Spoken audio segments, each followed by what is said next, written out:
আচ্ছা, আজকে গত ক্লাসে কোথায় শেষ করছিলাম? প্রিপোজিশন।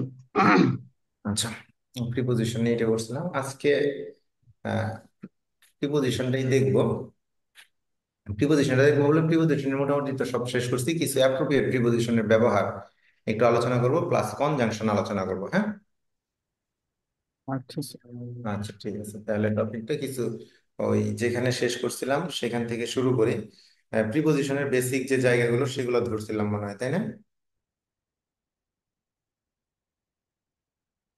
জি স্যার। আচ্ছা, okay. আমাকে আরেকটা মিনিট সময় দেবেন।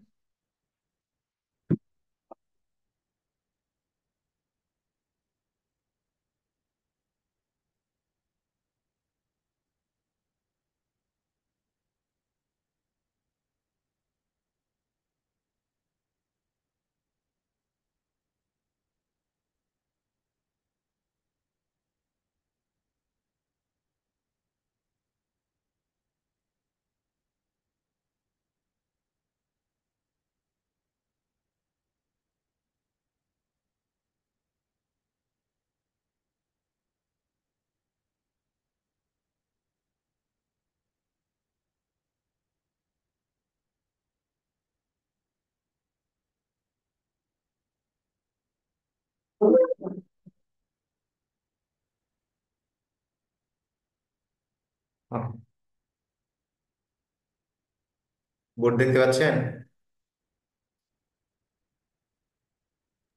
স্যার আরেকটু নিচে নামাই দিলে স্যার বোর্ডে ভিজুয়ালাইজেশনটা একটু ভালো আসবে।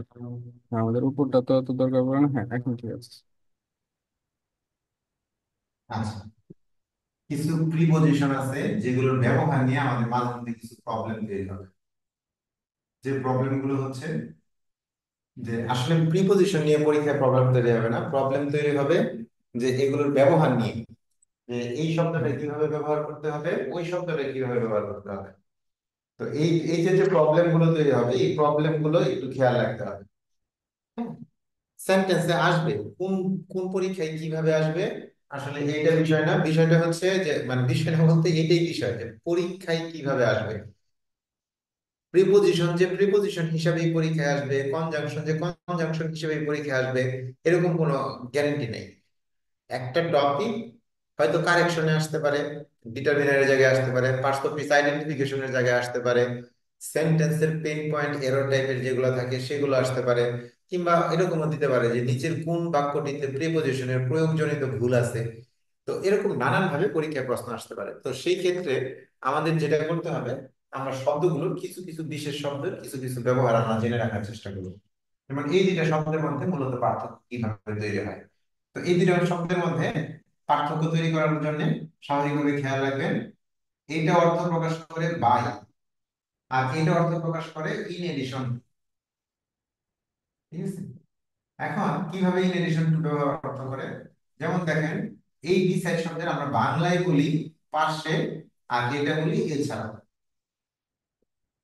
এখন যদি আপনি সেন্টেন্স গত ভাবে দেখেন, তাহলে আপনি বলবেন যে হি সেড বিসাইড মি, বলা যায়? কথা শুনতে পাচ্ছেন না সবাই? জি স্যার। আচ্ছা,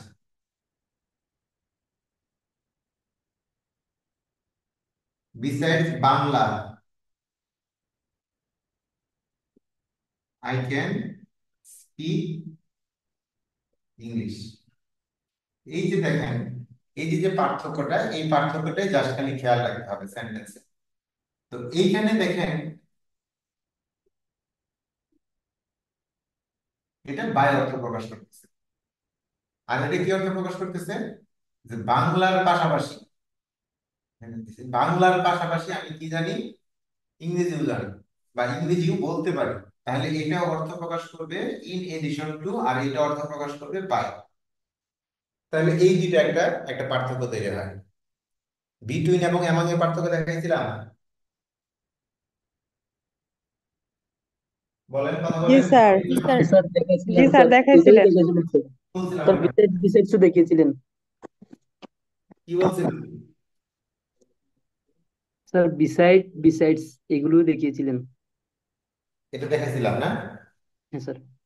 আচ্ছা, তাহলে আরেকটা জায়গায় আসেন যে জায়গাগুলো আমাদের মাঝে মাঝে প্রবলেম হবে। যেমন এইটা আসেন, আমি তাহলে বেশি দেখাবো না, 10-15টা শব্দ দেখাই যাবে। ব্লাইন্ড। অ্যাপ্রোপ্রিয়েট প্রিপজিশন সম্পর্কে একটা কথা মনে রাখবেন, গত ক্লাসে আমি এইভাবে দেখাইছিলাম যে এটা হচ্ছে আমার হাতে একটা কলম, এই যে এখানে বিচ্যুতি হইলো, বিচ্যুতি হইলে কি বসবে? ভুলে গেছেন? ফ্রম। বিচ্যুতি স্থান থেকে চ্যুত, কোন জায়গা থেকে ছোট ফ্রম। যাওয়া, হতে থেকে চেয়ে, কি বসবে? ফ্রম। ফ্রম। পঞ্চম বিভক্তি। আচ্ছা, এই ক্ষেত্রে একটু আরেকটা জিনিস দেখেন, একটা জিনিস খেয়াল রাখবেন। এই যে দেখেন, এইটা আর একটা হচ্ছে এইটা, দুইটার মধ্যে পার্থক্য কি? যেমন, what is the result of your, কি বলতে পারেন, এক্সাম? তোমার পরীক্ষার খবর কি, বা তোমার পরীক্ষার ফলাফল, হোয়াট ইজ দ্য রেজাল্ট, তোমার পরীক্ষার ফলাফলের কি খবর? এখন দেখেন, এটা একটা দেখলাম, ইজ, ভালো করে খেয়াল করেন, efforts resulted in success। ঠিক আছে? miseries result from vices। আমি অল্প কিছু দেখাচ্ছি যেগুলো বিভিন্ন সময় বিভিন্ন ভাবে বিভিন্ন জায়গায় পরীক্ষায় আসে। আচ্ছা, এই যে একটা প্রিপজিশন, এই যে একটা প্রিপজিশন, এই যে একটা প্রিপজিশন, কয়টা প্রিপজিশন পাইছে এখানে? তিনটা। তিনটা। শব্দ কয়টা? একটা। শব্দটা হচ্ছে রেজাল্ট। তাহলে একই শব্দ তিনটা জায়গায় তিনটা প্রিপজিশন করছে, কিভাবে করছে? এখন দেখেন, এই প্রিপজিশনটাকে অনেক সময় বিভক্তির সাথে মিল খুঁজে পাই আমরা, বিভক্তির সাথে মিল খুঁজে পাই। এখন দেখেন, কিছু কিছু ক্ষেত্রে এমনিতেই মনে রাখতে হবে, আর কিছু কিছু ক্ষেত্রে আপনি আপনার মতো করে টেকনিক অ্যাপ্লাই করবেন। খেয়াল করেন, পরীক্ষার ফলাফল কি, প্রিপজিশনের পরে নাউন ফ্রেজ, যেটা গত ক্লাসে বলেছিলাম, একে যুক্ত করতে কার সাথে? এর সাথে। তাহলে এটার সাথে এটার যোগ সাজস করছে। তাহলে এখানে দেখেন, বাংলায় বিভক্তি কি আসছে? পরীক্ষা যোগ এ। মেজরিটি ক্ষেত্রে এরকম, এর যে জায়গাটায় আসবে, এর যে জায়গাটায় আসবে, not always but most of the time, সেখানে কি হবে? এখানে আপনি অফ ব্যবহার করবেন। কাজে রেজাল্ট শব্দ দিয়ে আপনি যখন কোন সেন্টেন্স তৈরি করতে যাবেন, একটু যদি খেয়াল রাখেন সেন্টেন্সটার অর্থের দিক থেকে, তাহলে দেখবেন যে এইখানে র বাহির আসছে কিনা। যদি আসে, তাহলে রেজাল্টের সাথে সেখানে অফ বসবে। কিন্তু পরের বাক্যটা মজার ভাবে খেয়াল করেন, is efforts resulted in success, তার প্রচেষ্টা সফলতায় পরিণত হলো। খেয়াল করেন, এখানে কি আসছে? সফলতায়। লাস্টে কি আছে? ও আছে। দোস্ত ও এটা আছে। হচ্ছে সপ্তমী বিভক্তি। তাহলে যখন এরকম আসবে, তখন আপনি রেজাল্টের সাথে প্রিপজিশন কি ব্যবহার করবেন? ইন। ইন ব্যবহার করবেন। আর দেখেন, যখন পঞ্চমী বিভক্তি চলে আসবে, তখন রেজাল্টের সাথে কি ব্যবহার করবেন? ফ্রম ব্যবহার করবেন। মিজারিজ রেজাল্ট ফ্রম ভাইসেস। দুর্দশা কোথা থেকে আসে? পাপ থেকে আসে। তাহলে দুর্দশা পাপ থেকে আসে, কোথা থেকে আসে? পাপ থেকে আসে। তাহলে আমরা প্রশ্নটা শিখি এইভাবে, যে রেজাল্টের সাথে এই তিনটা প্রিপজিশনে বসে, ইন বসে, অফ বসে, ফ্রম বসে। এই যে যে বসে, কেন বসে, এরকম অনেক শব্দের সাথে অনেক প্রিপজিশন বসে থাকে। তো আমাদের উদ্দেশ্য হবে বা আমাদের কাজ হবে সেই জিনিসটার ফাংশন বা সে কেন বসে সেটা আমি আমার মতো করে মনে রাখবো। আপনার যদি আর কোনো টেকনিক থাকে, আপনার যদি মনে হয় যে না, এটা অন্যভাবে মনে করা যায়, তাহলে আপনি অন্যভাবে মনে রাখতে পারেন। বিষয়টা কি ইজি মনে হচ্ছে না কঠিন মনে হচ্ছে? হ্যাঁ স্যার, সহজ মনে হচ্ছে। দুই একজনই খালি কথা বলে আর বাকিরা কোনো কথা বলে না। আচ্ছা, এখন দেখেন, আহ, যখন এইভাবে আসবে, আপনি যদি এটাকে প্রয়োগ করতে চান তাহলে প্রয়োগ করতে পারবেন, এরকম ভাবে আপনি যদি প্রয়োগ করতে না চান তাহলে প্রয়োগ করতে পারবেন না। তো এখন বিষয় হচ্ছে যে প্রয়োগ করব কি করব না। যদি প্রয়োগ করতে চাই বা করতে চেষ্টা করি তাহলে ভালোভাবে মনে রাখবো, আর যদি মনে হয় যে প্রয়োগ করতে পারতেছি না সেক্ষেত্রে মুখস্থ রাখতে হবে। মুখস্থ রাখা ছাড়া তখন আর কোনো আহ মানে কাজ আসবে না, বা মুখস্থই রাখতে হবে। আচ্ছা, এখন দেখেন, এটা একটা শব্দ গেল, তাহলে এই অর্থটা সাধারণত কি অর্থে ব্যবহৃত হয়? সবসময় খেয়াল রাখবেন, এই অর্থটা বিচ্ছিন্ন অর্থ প্রকাশ করে। কিরকম বিচ্ছিন্ন একটু খেয়াল রাখবেন। যেমন যেমন যেমন যেমন ধরেন, এই যে আমি লাইভ বন্ধ করে দিচ্ছি, দেখেন, আবার লাইভ অন করলাম। এই অন আর অফ এরকম যখন বুঝাবে তখন মানে একটা কানেকশনটাকে স্টপ করে দেওয়া। যেমন এটার অনেক ব্যবহার আছে। যেমন একটা সেন্টেন্স একবার একটা পরীক্ষায় দেখছিলাম, এইভাবে আসছিল, আই এম গোয়িং অফ নাও। বলেন তো এটার বাংলা কি?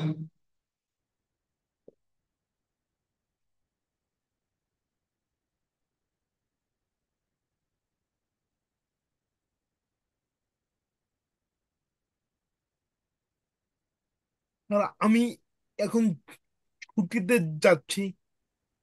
কিসে যাচ্ছি? ছুটিতে।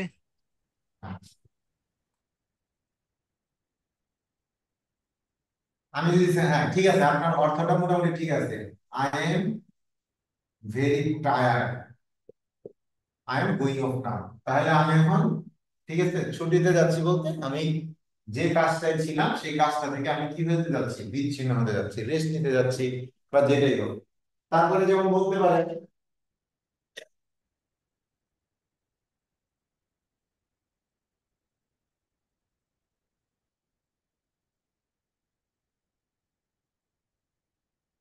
আরেকটা জিনিস খেয়াল রাখতে পারেন, যেমন দেখেন, একটা ইংরেজি আছে এরকম, বি অফ নাও। এর মানে কি?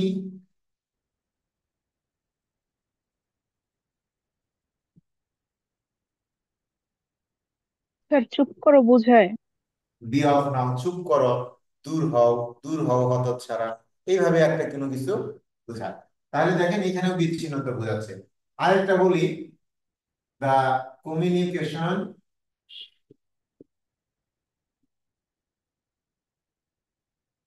has been cut off due to network problem. দেখেন, কাট অফ কি হয়ে যাওয়া, বিচ্ছিন্ন হয়ে যাওয়া, যোগাযোগ বিচ্ছিন্ন হয়ে যাওয়া। যোগাযোগ বিচ্ছিন্ন হয়ে যাওয়া। তাহলে এইটা আর এইটা, এই দুইটার পার্থক্যটা কি বোঝা গেল? জি স্যার। একটু খেয়াল রাখবেন, এই ও এফ যেটা, এটার উচ্চারণ হচ্ছে অব। অব, এই যে এরকম উচ্চারণ, অব, ঠিক আছে। আর এটার উচ্চারণ হচ্ছে অফ, ঠিক আছে। যেমন এটা হচ্ছে একটা প্রিপজিশন হিসেবে ব্যবহৃত হবে, আর এই অফ এর একটা শব্দ আছে অন অফ, এরকম টেকনিকে মনে রাখতে পারেন। যেমন আরো একটা শব্দ আছে, যেমন আপনি বললেন যে সুইচ অফ, ঠিক আছে। তো সুইচ অফ, তাহলে সুইচ অফ মানে কি? বন্ধ করা। ইলেকট্রিক কোনো কিছু যখন বন্ধ বা বিচ্ছিন্ন বোঝাবেন তখন সুইচের সাথে এই অফটা ব্যবহার করবেন। কথা কি বুঝাইতে পারছি? জি স্যার। স্যার স্যার এগুলো স্যার ঠিক গ্রুপ বারের মতো, গ্রুপ হ্যাঁ বাক্যের হ্যাঁ মতো। হ্যাঁ। দেখেন প্রিপজিশনের ভালো একটা প্রশ্ন বলছেন। কথা বললে কথা আসে অনেকগুলো এবং পড়া সুন্দর হয়, এটা ভালো প্রশ্ন। দেখেন প্রিপজিশনের ক্ষেত্রে খেয়াল রাখবেন যে প্রিপজিশন জিনিসটা কি আসলে। আমি বলতে যে সেদিনও বলছিলাম যে নাউন প্লাস প্রিপজিশন, আরেকটা বলছিলাম অ্যাডজেক্টিভ প্লাস প্রিপজিশন, আরেকটা হচ্ছে ভার্ব প্লাস স্যার প্রিপজিশন। একটা কথা ছিল, হ্যাঁ বলেন। মানে একটা স্যার, প্রিপোজিশন যখন ভার্বের, মানে স্যার এরকম লেখা যে a preposition used with a verb is an adverb. আচ্ছা, খেয়াল করেন, বুঝছি, আমি উদাহরণ দিচ্ছি। দেখেন, জি স্যার, ওটার একটু উদাহরণ দরকার হ্যাঁ, ছিল। এখন দেখেন এই যে এখানে এই যে যে শব্দগুলো আছে, আমাদের পরীক্ষায় প্রিপজিশন নিয়ে দুইটা কথা মনে রাখবেন। এটা একটা পার্ট মনে রাখবেন, আর একটা হচ্ছে জেনারেল ইউজ অফ প্রিপজিশন, এটাও মনে রাখবেন। সাধারণভাবে আমরা সেদিন কি দেখেছি, যে প্রিপজিশনের পরে কে বসে, প্রিপজিশনের পরে নাউন। নাউন ফ্রেজ বা এগুলো বসে, ইত্যাদি ইত্যাদি ইত্যাদি আলোচনা করছি আমি। কিন্তু এই প্রিপজিশন আবার নাউনের সাথেও বসে, নাউনের পরেও প্রিপজিশন বসে। যেমন মনে করেন ওয়ান্ট, খেয়াল করেন ওয়ান্ট, এই ওয়ান শব্দটার অর্থ হচ্ছে, একটা অর্থ হচ্ছে চাওয়া আর একটা অর্থ হচ্ছে অভাব। যখন ওয়ান শব্দটা অভাব অর্থ প্রকাশ করবে, অভাব, তখন এটার সাথে কি ব্যবহার করবেন, হ। অফ। যখন ওয়ান ভার্ব অর্থে ব্যবহার করবে, তখন তার সাথে কি ব্যবহার করবেন, বলেন, টু। টু। টু। এখানে নাউন আর এখানে কি ওয়ান শব্দটা ভার্ব। এই যে দেখেন, শব্দ বেঁধে অর্থ কি হয়ে যাচ্ছে, অর্থও চেঞ্জ হয়ে যাচ্ছে, আবার শব্দের সাথে বসা শব্দটা অর্থাৎ প্রিপজিশনটাও কি হয়ে যাচ্ছে, চেঞ্জ হয়ে যাচ্ছে। নাউনের সাথে একরকম বসতেছে, আবার আপনার ভার্বের সাথে হয়তো আরেক রকম বসতেছে, আবার একরকম বসতে পারে। যেমন, তাহলে এটা হচ্ছে যে এরকম নাউনের সাথে, অ্যাডজেক্টিভের সাথে দেখেন তো, অ্যাডজেক্টিভের সাথে কি বসে দেখেন, এই বল, এবল কি সক্ষম না, প্রিপজিশন কি বসে, টু। আবার দেখেন কেপেবল, কি বসে, অফ বসে। তা আপনি জোড়ায় জোড়ায় করে মনে রাখেন, দেখেন আপনার মনে থাকবে। আপনি যদি জোড়ার জোড়ার জায়গাগুলো মনে না রাখেন, তাহলে আপনার দেখা যাবে মনে থাকবে না। So the way you have to follow, যে যখন পড়ছি, need to find out some technique that will help me to remember them or to carry them with us for a long time. এটা একটা বিষয়। আরেকটা হচ্ছে যেমন ভার্বের সাথে প্রিপজিশন বসবে, ভার্বের সাথে প্রিপজিশন কখন বসবে, ভার্বের সাথে প্রিপজিশন বসে অনেক কাজই করে, ঠিক আছে। যেমন ভার্বের সাথে প্রিপজিশন বসে অনেক সময় অর্থ চেঞ্জ করে ফেলে। যখন অর্থ চেঞ্জ করে তখন সেটাকে আমরা বলি গ্রুপ ভার্ব। যেমন দেখেন, আমি লিখলাম কল, লিখে লিখলাম কল অফ, এই কল দিয়ে দেখেন লিখলাম, ঠিক আছে। কল ইন, বা বললাম কল ফর, এগুলো জাস্ট আমার কাজ হচ্ছে ইন্ট্রোডিউস করা। এই ধরনের অনেক শব্দ আছে, এগুলো আপনি শিখবেন। এখন কল অফ মানে হচ্ছে টু ক্যান্সেল, কোনো কিছু বাতিল করা, ঠিক আছে। কল ইন মানে জেনারেল অর্থে, কল সামওয়ান, কল সামওয়ান কাউকে ডাকা, ঠিক আছে। আর কল ফর মানে টু ডিমান্ড, অর্থাৎ চাহিদা। এটা হচ্ছে বাতিল করা, বাতিল করা, এটা হচ্ছে ডাকা, আর এটা হচ্ছে চাহিদা। কথা কি বুঝতে পারতেছেন? জি হ্যাঁ স্যার। স্যার। জি স্যার, বোঝা এখন যাচ্ছে। একটা প্রশ্ন আসছে, যে প্রিপজিশন ভার্বের সাথে বসে শেষে যদি থাকে তাহলে সেটাকে অ্যাডভার্ব বলা হয়। হয়তো আপনারা অনেকগুলো বই দেখেন, আমাদের বাজারে অনেকগুলো বই আছে, বিভিন্ন ধরনের বই আছে। তো বিভিন্ন জায়গায় বিভিন্ন ভাষাগত ভাবে এই এই এই সেই সেই করি আমরা। তো আমি একটা সেন্টেন্স লিখে একটা পরীক্ষায় আসছিল, হ্যাঁ, কোন পরীক্ষায় আসছিল মনে নাই, বলতে পারেন এখন ওই দক্ষতা হয়তো বা অর্জন হয় না, এই বিসিএস এ আসছে, ওই বিসিএস আসছে, কিছু কিছু মনে থাকে, কিছু কিছু মনে থাকে না। এই জন্য বলি একটা পরীক্ষা আসছিল। হ্যাঁ, একটা চাকরির পরীক্ষা দিতে গেছিলাম আমি, যখন মাস্টার শেষ করলাম প্রাইভেট কলেজে পরীক্ষা দিতে গেছিলাম। তো একটা সেন্টেন্স আসছিল এরকম, খেয়াল করে, ওয়েন, এটা গতবারের আলোচনাতেও ছিল। ওইখানে প্রশ্নটা এরকম ছিল, identify the parts of the underline words, যা নিচে দাগ দেওয়া শব্দগুলোর পার্টস অফ স্পিচ খুঁজে বের করে। এখন দেখেন, এই পার্টস অফ স্পিচটা, ডাউন শব্দটা আমরা দেখেই বলে দিতে পারি যে এটা কি বলতেছে। ডাউন শব্দটা প্রিপজিশন বা এরকম হিসেবে ব্যবহৃত হয়, আপ ডাউন, আপ ডাউন, এরকম আমরা ব্যবহার করে থাকি, ঠিক আছে। খেয়াল করে, the when down the ship. এখন স্বাভাবিকভাবে অনেকেই এটাকে আমরা মনে করবো যে এখানে নাউনকে যুক্ত করছে, তাহলে এটা প্রিপজিশন। উত্তর দিয়ে আসবেন, উত্তরটা ভুল হবে। উত্তরটা হবে এরকম করে সেন্টেন্সটা সাজান, দ্য শিপ ওয়েন্ট ডাউন। এখন দেখেন,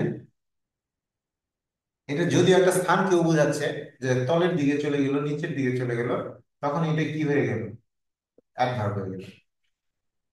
কথা কি বুঝাইতে পারছি? কথা বলেন, এইটুকু বুঝছেন? সে অ্যাডভার্ব কিভাবে হইলো? স্যার বুঝেছি। এই ডাউনটা কাকে মডিফাই করতেছে? বার ভার্বকে। ভার্বকে মডিফাই করতেছে। আমার দেখার দরকার নাই ডাউন কোন পার্সন পেয়েছে। ডাউন এখানে কাকে মডিফাই করতেছে? বারকে ভার্বকে। ভার্বকে। তাহলে ওয়েন্টকে। এটা চোখ বন্ধ করে কোন পার্সন পেয়েছে? একবার অ্যাডভার্ব। একটা সেন্টেন্স লিখি, খেয়াল করেন। ঠিক আছে, keep your hands inside the pocket. আরেকটা লিখলাম, স্টে ইনসাইড। এখন দেখেন, এখানে আছে ইনসাইড, এখানেও আছে ইনসাইড। পার্থক্যটা খেয়াল করেন। এই ইনসাইড শব্দটা এখানে কিসের কাজ করতেছে? এই পকেট হচ্ছে নাউন ফ্রেজ বা নাউন ধরলাম, এই হ্যান্ডস এর সাথে এই নাউনের সম্পর্ক স্থাপন করতেছে। তাহলে এটা কোন পার্টস অফ স্পিচ? সংজ্ঞা অনুযায়ী এটাকে আমরা কি বলতেছি? Preposition preposition. কিন্তু এই সেন্টেন্সে দেখেন ইনসাইড কি হিসেবে কাজ করতেছে? কাকে মডিফাই করতেছে? বারকে একবার ভার্বকে। ভার্বকে মডিফাই করতেছে। ভিতরে এটা থাকতে কি? হবে। অ্যাডভার্ব। অ্যাডভার্ব। একবার হ্যাঁ, তারপরে আরেকটা সেন্টেন্স দেখেন, এটা দিয়ে শেষ করি। The match has been called off. ঠিক আছে, খেলাটি বাতিল করা হয়েছে। The match has been called off. তাহলে অফ এখানে কিসের কাজ করবে? যদি এটা গ্রুপ ভার্ব, যদি আপনি এই শুধু অফটাকে আইডেন্টিফাই করতে যান তাহলে কি হবে? সেটা adverb। কথা কি বুঝাইতে পারছি? তাহলে আপনার হ্যাঁ প্রশ্ন, যিনি প্রশ্ন জি স্যার। করেছিলেন, উত্তর পেয়েছেন? জি স্যার বুঝেছি। আচ্ছা, জি স্যার আমি একটা কথা সব সময় বলি, আরো যতদিন ক্লাস নিব হয়তো প্রতিদিনই একবার করে বলবো, অনেকবার করে বলবো। সব সময় মনে রাখবেন, এটা জীবনের ক্ষেত্রেও মনে রাখবেন, যে ব্যবহারে বংশের পরিচয় একটা কথা বলে। তাহলে ব্যবহারে শব্দের পরিচয় আমরা খেয়াল রাখবো। ব্যবহারে বলেন কি? এর শব্দের পরিচয় শব্দের পরিচয়। পরিচয়। অর্থাৎ শব্দের পরিচয়। শব্দটা বাক্যে কি অবস্থায় আছে সেটা দিয়ে আমরা নির্ধারণ করব যে সেই শব্দটা কোন পার্সন পিস। এটা দিয়ে আপনি লেখার পদ্ধতি তৈরি করবেন, সবকিছু দিয়ে তৈরি করবেন। আজকে একটা মজার ঘটনা হলো, অনার্স ফার্স্ট ইয়ারে একটা ক্লাস নিচ্ছিলাম। তো ক্লাস নিতে নিতে ওরা বলতেছে, স্যার, একটা মেয়ে বলতেছে, স্যার আমার একটা প্রশ্ন ছিল। কি প্রশ্ন ছিল? যে উইলিয়াম ওয়ার্ডসওয়ার্থ আছে যে, তো তার ওয়াইফের নামটা আসলে কি? এনি না মেরি? এক জায়গায় দেখছি এনি, এক জায়গায় দেখছি মেরি। তো আমি একটা ঘটনা শুনলাম, মানে স্টুডেন্টটা বলতেছে আমাকে যে কি শুনলাম, যে ওয়ার্ডসওয়ার্থ আগে বিয়ে করে নাই, পরে আবার তার কাছ থেকে কেমন ছুটি নিয়ে আসতে গেছি ইত্যাদি দেশে। আমাকে পুরো ঘটনাটা বল। ঘটনাটা হচ্ছে যে ওয়ার্ডসওয়ার্থের ক্ষেত্রে যে ঘটনাটা আসছে, যে উম, সে একজনের সাথে তার একটা অ্যাফেয়ার ছিল। সে তাকে মোটামুটি ভালোবাসতো, কিন্তু সে ওই যে বলে না যে মন চেঞ্জ হয়। তো সে পরবর্তীতে যাই হোক আরেকজনকে বিয়ে করতে যায়, মেরিকে বিয়ে করে, তখন ইনির সাথে এমনি সে দেখা করতে যায় যে আমি আসলে হয়তো তোমাকে ভালোবাসি। সে তার সাথে দেখা করতে গিয়ে দেখে যে তার ওই দিক থেকে একটা সন্তান আছে। তো এটা নিয়ে একটা কবিতা আছে। তো আমার প্রশ্ন করতেছে যে স্যার তাহলে কোনটা বলবো? এখন বিষয় হচ্ছে যে অফিসিয়ালি সে মেরিকে বিয়ে করছে, তাহলে মেরি হচ্ছে তার ওয়াইফ। এখন আর কার সাথে সম্পর্ক ছিল কি না ছিল সেটা কিন্তু আপনি বলতে পারবেন না। স্বীকৃতি দিছে, যে স্বীকৃতি পাচ্ছে, রিকগনিশন পাচ্ছে সেটা। ঠিক একই ভাবে একটা শব্দ আপনি ব্যবহার করলেন, ওই শব্দটা আপনি জানেন নাও, আপনি এইভাবে শব্দই শিখবেন না যে এটা এটা এটা এটা এটা এটা। আপনি পার্টস অফ স্পিচ জানেন, এখন আপনাকে সেন্টেন্স আইডেন্টিফাই করতে দেবে। আপনি এই কাজটা করেন, যে তার ব্যবহারটা দেখেন, তার রিলেশনশিপ দেখেন, সে কোথায় কার সাথে সম্পর্ক তৈরি করছে সেটা দেখেন। সেটার উপর ভিত্তি করে তার ব্যাখ্যা তৈরি করবেন। Am I clear? জি স্যার, স্বীকৃতি স্যার বুঝে শব্দ। হ্যাঁ, তাহলে সব সময় খেয়াল রাখবো যে আহ, পার্থক্যটা কিভাবে হয় এই জায়গাটা খেয়াল রাখবো। যেমন কথায় কথায় কথা মনে করে কিছু শব্দ আছে, এগুলো সব পরীক্ষায় আসে। যেমন দেখেন, একটা শব্দ লিখলেন, ভার্ব লিখলাম, যেমন এভাবে লিখি, we should believe. In God, বা বললাম আল্লাহ। ঠিক আছে,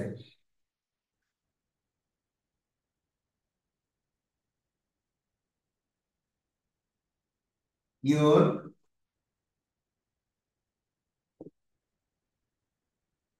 believe of having too much property is not like by us. দেখেন বড় বাক্য আর শেষ করলাম না, শব্দ দেখেন জাস্ট খালি একটু পরিচয় চেঞ্জ হয়ে গেছে। কিভাবে পরিচয় চেঞ্জ হয়েছে? এই বিলিভ শব্দটা কোন পার্সন প্লিজ স্যার ভার্ব। বলেন। বিলিভ শব্দটা ভার, বুঝার এখানে একটা সহজ টেকনিক আছে। এই যে শুরু হচ্ছে মডাল অক্সিলারি, তারপরে একটা ভার বসছে। বিলিভ যখন সেন্টেন্সে ভার হবে তখন তার সাথে প্রিপোজিশন বসবে ইন। প্রিপোজিশন কি বসবে? ইন। ইন। ইন। বিলিভটা যখন নাউন হবে তার সাথে প্রিপোজিশন কি বসবে? অফ। অফ। অফ। আবার দেখেন, I can't believe what you say. দেখেন এই বিলিভের সাথে কোনো প্রিপোজিশন বসে না, এখানে প্রয়োজন পড়ছে লাগছে, চেঞ্জ হয়ে গেছে লাগছে। বিলিভের পরে যদি কানেক্টরস নিয়ে আসেন তো এখন এখানে লাগলো, এখানে এটা লাগলো, এখানে এটা লাগলো, এটা আমি কিভাবে বলবো? মনে রাখি এইভাবে হাজারো টেকনিক আপনাকে হাজার জন হাজার ভাবে শেখাবে। আমি হয়তো একভাবে বলছি, আরেকজন আরেকভাবে বলবে। You need to remember them all. আপনার কাজ হচ্ছে মনে রাখতে হবে বিলিভের সাথে verb in, noun, preposition. Believe connectors এর সাথে বসতেছে, কোনো প্রিপোজিশন বসবে না। দেখেন একটা ডিস্টিংশন দাঁড়াই যাচ্ছে। এই ধরনের অনেক ডিস্টিংশন, অনেক শব্দ আসবে যেগুলো আপনাদের শিখতে হবে। যেমন কথায় কথায় কথা আসে, বি দিয়ে লিখলাম, আরেকটা শব্দ লিখি। যেমন দেখেন ব্লাইন্ড, একটা হচ্ছে অফ, আরেকটা হচ্ছে টু। ব্লাইন্ডের সাথে কি বসে? ব্লাইন্ড মানে কি বলেন? ব্লাইন্ড মানে অন্ধ, এটা তো জানি অন্ধ। আমরা। অন্ধ ব্লাইন্ড স্যার। মানে অন্ধ, হ্যাঁ। তাহলে ব্লাইন্ডের সাথে কি বসে? টু বা অফ বসে। এখন কখন বুঝবো? যেমন বললাম, the man is blind of one eyes. আরেকটা কি লাগলাম? He is blind to his mistakes. দেখেন অর্থ চেঞ্জ হয়ে গেছে। এই হলো অ্যাপ্রোপ্রিয়েট প্রিপোজিশনের। এটাকে আপনি মজাও বলতে পারেন, এটাকে আপনি সাজাও বলতে পারেন। আপনার ইচ্ছা, মজাও বলতে পারেন, সাজাও বলতে পারেন। দেখেন, the man is blind of one eye. লোকটি এক চোখে দেখে না। এখানে ব্লাইন্ড শব্দের অর্থ হচ্ছে অন্ধ। হি ইজ ব্লাইন্ড, অন্ধ বলতে আই সাইট নাই, তার দৃষ্টিশক্তি নাই, চোখে দেখতে পায় না এরকম। আর he is blind to his mistakes, এখানে শব্দের অর্থ হয়ে গেছে উদাসীন। উদাসীন মানে কি? দেখেও না দেখা, দেখেও না দেখার ভান করা। কথা কি বুঝতেছেন? জি স্যার। জি স্যার। স্যার এই যে যে এরকম করে অনেক শব্দ আসবে, এগুলোই পরীক্ষায় আসে। আপনাকে এই জিনিসগুলো মনে রাখতে হবে যে হ্যাঁ আমি এগুলো মনে রাখতে পারি বা আমার মনে রাখা দরকার। ব্লাইন্ড অফ আর ব্লাইন্ড টু, তাহলে he is blind to his mistake. এখন এরকম দেখলেন, দেখতে যায় দেখেন কাছাকাছি আরেকটা শব্দ ব্লাইন্ড টুটাকে আমি রিপ্লেস করতে পারি এখানে এইভাবে, indifferent two. He is indifferent two his mistakes. এই শব্দের অর্থ একই, ইনডিফারেন্ট টু মানেও একই, উদাসীন থাকা। মনে রাখেন একটার সাথে আরেকটা মিলিয়ে বা একটার সাথে আরেকটা অ্যাডজাস্ট করে। তো যদি এইভাবে মনে রাখেন তাহলে আপনার আপনার কোনো সমস্যা হবে না। আর আপনি যদি আরো ভাবে মনে রাখতে চান, এখন দেখেন ইনডিফারেন্ট টু লিখছি, না লেখা আমি আবার লিখলাম ইনটারে বাদ দিলাম, ডিফারেন্ট লেখা, তাহলে দেখেন ডিফারেন্টের সাথে আবার ফর্ম বসে। ঠিক আছে, এই যে যে এই যে যে বৈচিত্র্যতা প্রিপোজিশনের, এই হিউজ পরিমাণ বৈচিত্র্যতার জন্য প্রিপোজিশনকে কি বলা হয়? মানে ইংরেজি ভাষাটা কি বলা হয়? Prepositional language. দেখবেন প্রিপোজিশনের মাত্রা অতিরিক্ত ব্যবহার, মানে অনেক বেশি ব্যবহার প্রিপোজিশন। তাহলে এই যে দেখেন একটা শব্দ একই শব্দ এক এক জায়গায় এক এক রকম বসতেছে। যেমন একটু আগে বললাম বিলিভ, বিলিভ মানে কি বললাম? বিলিভ মানে আমরা বললাম যে বিশ্বাস করা। তখন এটা একটা minute। হ্যাঁ ম্যাডাম, আমি খালি ওকে।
যেমন বিলিভের সাথে কি বলছি একটু আগে বলেন তো ভাই?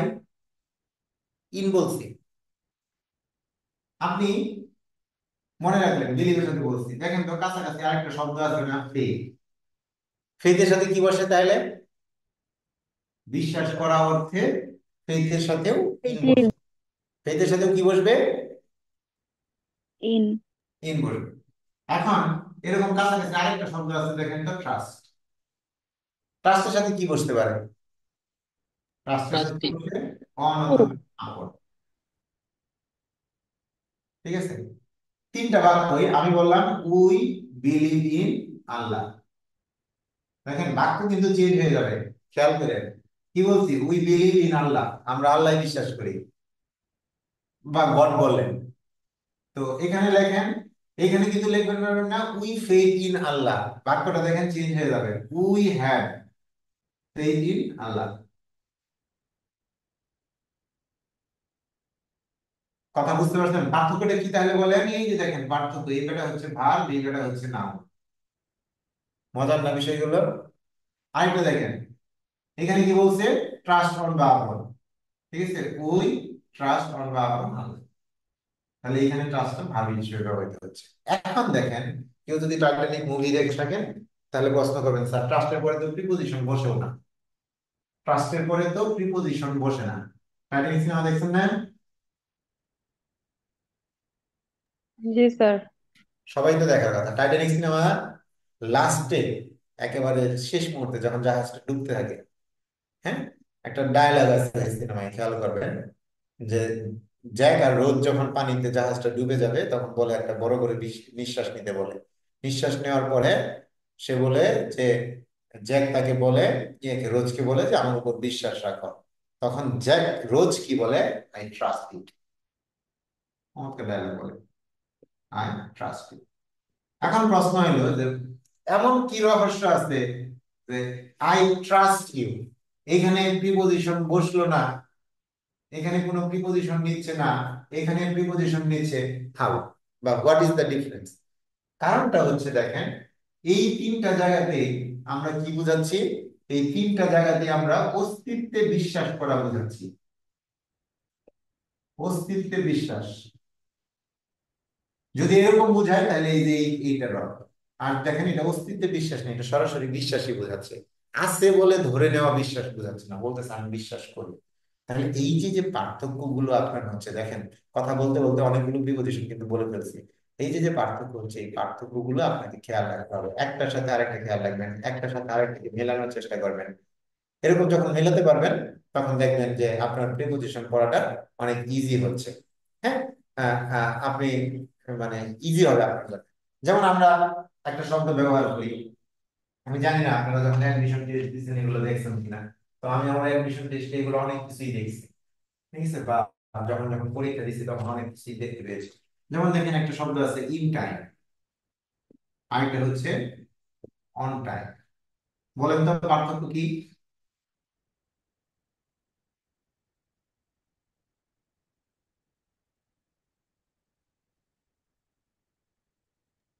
স্যার বলেন অন একটু কি বলেন? ব্যবহৃত হয় একদম এক্সাক্ট অর প্রপার টাইমে। হ্যাঁ, আর ইন হচ্ছে মানে এই টাইমের মধ্যে 5 মিনিট বা 10 মিনিট যেটা হয়। আচ্ছা, আমি একটা সহজ উদাহরণ দিই, মনে রাখেন। ঠিক আছে, আপনি যেটা বলছেন সেটা ঠিকই আছে। ধরেন আপনি বিমানে ফ্লাই করবেন, ফ্লাইট হচ্ছে আপনার 10টা 15 মিনিটে।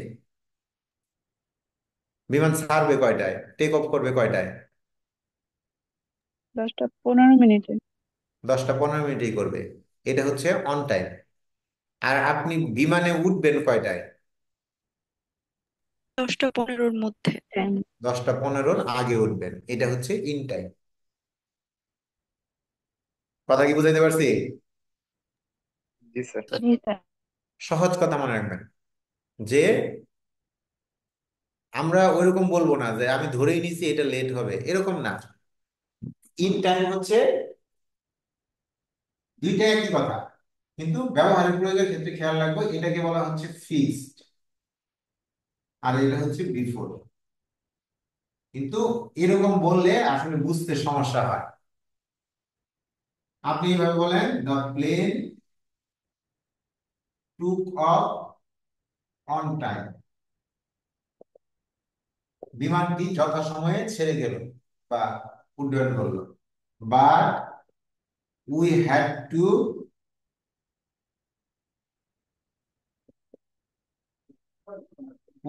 Two take our seats in time. মনে থাকবে? জি স্যার। বিষয় হচ্ছে পড়তে হবে আপনাকে।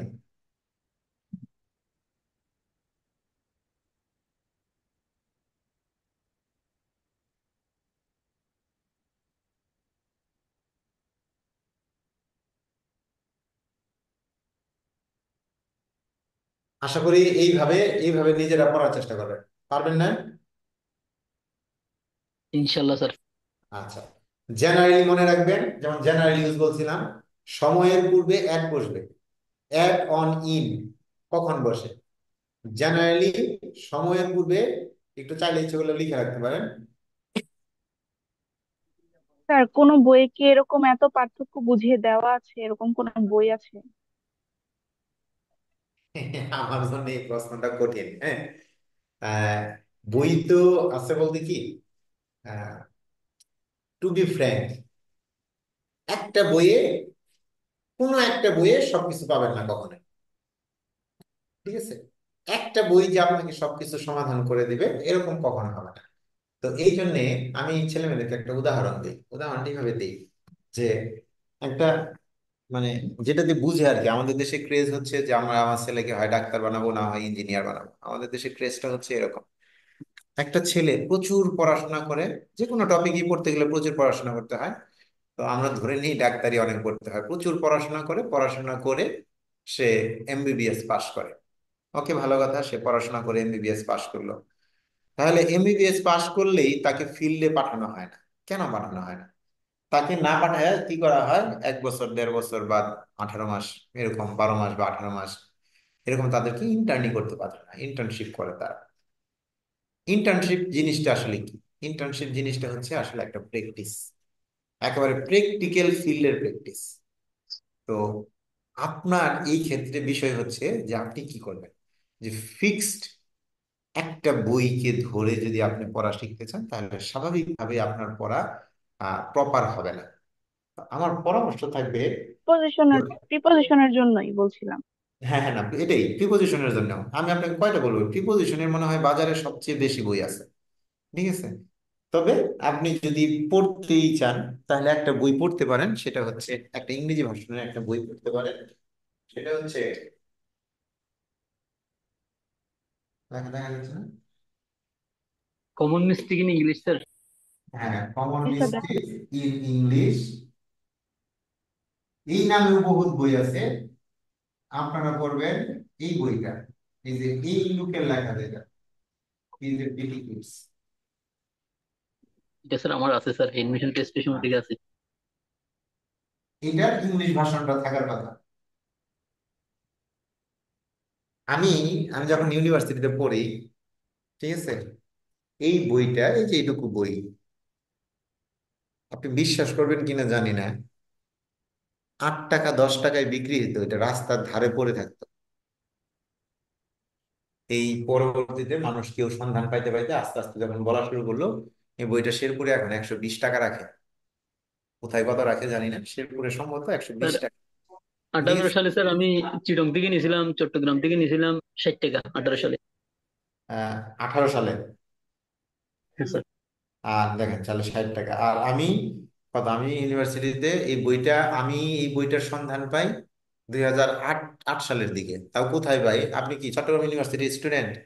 না স্যার, আমি স্যার কক্সবাজার কলেজ স্টুডেন্ট, ওই যে এডমিশন টেস্টের সময় আচ্ছা চকবাজার আচ্ছা, থাকতাম। হ্যাঁ, চট্টগ্রাম এইটার পরেও স্যার। ইউনিভার্সিটিতে কাটা পাহাড় নামে একটা জায়গা আছে, হ্যাঁ। হ্যাঁ স্যার, গেছি যারা স্যার অনেকবার। যাবেন, চট্টগ্রাম ইউনিভার্সিটি ইজ গেছি। One of the most beautiful, the university has most beautiful scenery. ঠিক আছে, খুব সুন্দর একটা ক্যাম্পাস। তো কাটা পাহাড়ের ভিতর দিয়ে একটা, মানে একটা পাহাড় কেটে এখানে একটা রাস্তা করা হয়েছে পাহাড়ের মাঝখান দিয়ে। তো ওইখানে আপনার রাস্তার পাশে জাহাজ থেকে বই টই কিনে আনতো, যখন ওই জাহাজ ভাঙলে ওই ওইরকম বই কাগজ নানান জিনিসপত্র নিয়ে এসে ওইখানে রাখতো। আমি ওই যে ওই লুকের কাছে রাস্তার মধ্যে এই বইটা প্রথম দেখছিলাম। এই বইয়ে এটি যে ফিটিকেটস এর যেটা, ওই বইটাতে 600টা রুলস আছে। শুধু প্রিপোজিশন না, এখানে সব ধরনের আছে। যদি চান আপনারা করতে পারেন। যেহেতু টিজে ফিটিকেটস এর কথা বললেন, তার আমি একটা জিনিস দেখাই, যে দেখেন অ্যাপ্রোপ্রিয়েট প্রিপোজিশনের কোনো শেষ নাই। এটা যদি আপনি আমারে যদি বলেন, আমি যে মানুষ তেমন বেশি জানি না, সেই আমাকে যদি আপনি বলেন, আমি মনে হয় 50টা ক্লাস নিতে পারবো যে এই প্রিপোজিশনে এখানে করতে পারে। তাহলে যারা আরো অনেক জানে, তারা এখানে হাজার হাজার ক্লাস নিতে পারবে এই প্রিপোজিশনের উপর। তো আমি একটা, যেহেতু বললাম ওই বইটার কথা, একটা জিনিস মনে করি। একটা শব্দ আছে ডাই, হ্যাঁ। আমরা সাধারণত জানি যে এই শব্দটার সাথে কয়টা প্রিপোজিশন বসে, আমরা শিখছি ছোটবেলায়। Die by, die in, die for, die from. Die from. ঠিক আছে, আর একটা হচ্ছে die by, die in, die for, die from. একটা আছে Die off. Die off. Good. এই পাঁচটাই আমরা সারা জীবন দেখে গেছি। কিন্তু ওই বই সহ আরো একটা কি যেন বইয়ে দেখছিলাম, দেখেন এই প্রিপোজিশনের সাথে সর্বপ্রথম আমি একটা শব্দ দেখলাম, die away, die out. ঠিক আছে, die away, die out, die of, die through. ঠিক আছে, ডাই টু। এরকম অনেকগুলো দেখলাম, প্রায় 12-13টার মধ্যে। ডাই অনও আছে ওই বইটাতে। ঠিক আছে, অন। আমি যখন দেখলাম, তো চিন্তা করলাম যে কি ব্যাপার, তাহলে আসলে পড়ার কি নাই, আসলে কোনো শেষ নাই। ঠিক আছে, আপনি পড়তে থাকবেন, পড়া চলতেই থাকবে। এখন দেখেন, এগুলো নিয়ে আমাদের পরীক্ষায় প্রশ্ন আসে, আমরা এগুলো মুখস্থ করি, একেবারে ছোটবেলা থেকে মুখস্থ করি। এখানে একটা শব্দ আছে সবচেয়ে মজার, যেটা হলো এই যে এখানে দেখেন ডাই টু। ঠিক আছে, এই শব্দটার আমি প্রয়োগ দেখলাম, আপনারা দেখছেন কিনা, 3 ইডিয়টস মুভি দেখছেন? জি স্যার। হ্যাঁ, যদি দেখে থাকেন 3 ইডিয়টস মুভির মধ্যে আহ নায়িকার বড় বোনকে যখন হাসপাতালে নিয়ে যেতে থাকে, তখন কি হয়, রাস্তায় পানি ডুবে যায়। ঠিক আছে, তখন এখানে একটা শব্দ বলে, I am dying, dying to know, dying to get. জানার যে তীব্র আকাঙ্ক্ষা। আপনি বললেন যে I am dying to know what will happen next, আমার খুব জানতে ইচ্ছে করছে যে এরপরে কি ঘটবে। দেখেন এখানে ইংরেজিটা আপনার হবে এরকম, I am dying to no. ঠিক আছে, দেখেন ডাইং টু নো, আমি জানতে চাই হোয়াট উইল হ্যাপেন নেক্সট। ঠিক আছে, আপনি বললেন আই এম ডাইং টু ইট, খুব খেতে ইচ্ছা করছে। ডাইং টু, দেখেন তীব্রতা বোঝাচ্ছে, খাওয়ার প্রতি একটা স্যার এটা আকর্ষণ থাকে, প্রবল এটা বোঝাচ্ছে, ইচ্ছা বোঝায় এরকম। প্রবল ইচ্ছা বোঝাচ্ছে। তো এগুলো আমাদের আপনাদের কে শিখাবে আসলে? বিষয় হচ্ছে যে, আসল কথা হচ্ছে যে ওই যে বলে না, বই হচ্ছে সর্বোৎকৃষ্ট বন্ধু। আপনি যদি বইয়ে থাকেন, তাহলে আপনার জ্ঞান আস্তে আস্তে বাড়তেই থাকবে। যেমন ন্যারেশন, যদিও না, তারপরে মত কথাটা মনে পড়ছে এই জন্য বলতেছি। ন্যারেশনে আমরা সেল থাকলে শুড করি না, ডিরেক্ট থেকে ইনডিরেক্টে যখন যাই, শেল থাকলেও আমরা উড বসাই। আবার আমরা দ্যাট বসাই সবসময় অ্যাসার্টিভ সেন্টেন্স। কিন্তু রেন এন্ড মার্টিন নামে একজন লোক আছে, তাদের একটা বইয়ের একটা অধ্যায় দাবি করতেছে যে এই দ্যাট না দিলেও হবে। ঠিক আছে? তো এখন আমি এই যে যেমন এটা এটা মনে করার কারণও হয়তো আছে। আজকে বাচ্চাদের পড়াইছি যখন ইন্টারমিডিয়েটে, তখন বললো যে স্যার তাহলে ওই বইয়ে এটা দিয়েছে, তাহলে আমরা দিলে সমস্যা কোথায়? সমস্যাটা দিলে সমস্যা নাই। সবসময় মনে রাখবেন, যদি নিজে কখনো লিখেন বা নিজে কখনো কোনো কিছু প্রয়োগ করতে যান, খাতায় লিখতে যান, তখন আপনি প্রয়োগ করবেন এভরিওয়ান যেটাকে অ্যাকসেপ্ট করে রাখছে, যে যেটা অ্যাকসেপ্টেড।